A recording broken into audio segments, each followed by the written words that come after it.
একটি গ্রামের মাঠে গাছের নিচে বসে আছে ছোট মেয়ে পিঙ্কি, পাশে একটি খেলনা ব্যাগ।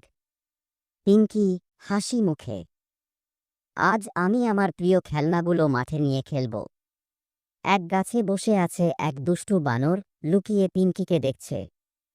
বানর চুপি চুপি, হুম, ওর খেলনাগুলো তো বেশ মজার লাগছে, একটু মজা করলে কেমন হয়।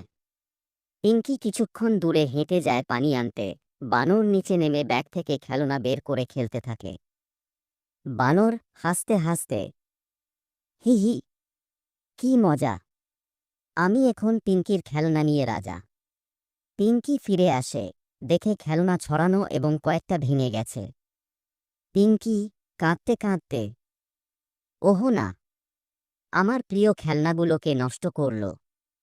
বানর লজ্জায় মাথা নিচু করে, আমি আমি শুধু খেলতে চেয়েছিলাম, কিন্তু বুঝিনি যে এগুলো ভেঙে যাবে। দুঃখিত, পিঙ্কি। পিঙ্কি কিছুটা শান্ত হয়ে, তুমি যদি বলতে আমি তোমাকে খেলতে দিতাম, কিন্তু চুরি করে নেওয়া আর নষ্ট করা ঠিক হয়নি। বানর, তুমি ঠিক বলেছ, আমি আর কখনো কাউকে না জিজ্ঞাসা করে কিছু নেব না। আমি তোমার খেলনা ঠিক করার চেষ্টা করব।